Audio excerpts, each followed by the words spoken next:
Ladies and gentlemen, welcome to another video. In this video, we're going to be talking about how to fix your Steam cannot refund game. So in order to go ahead and fix a failed or blocked Steam refund, there are a couple of things you want to do. The first thing you want to do is verify your eligibility. So Steam automatically denies refund if the game was purchased more than 14 days ago, or if you have played it for more than 2 hours. This playtime includes time spent waiting in menus or running the game in the background. If you are strictly within these time limits, you can request a refund directly through Steam support, and that is going to be by clicking on help and then clicking on Steam support as well.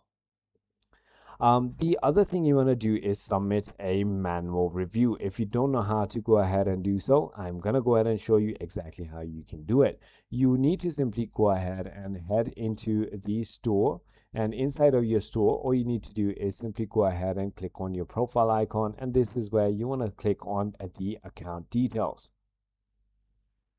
Now, once you've done that, you want to simply go ahead and look for your account details. And here you want to click on view purchase history.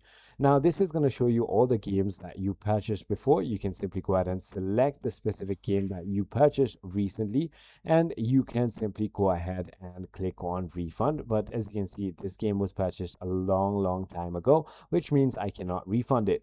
So it is as simple as that. I hope this video clarifies everything for you. If you have further more queries, feel free to comment down below, and I'll see you on the next one.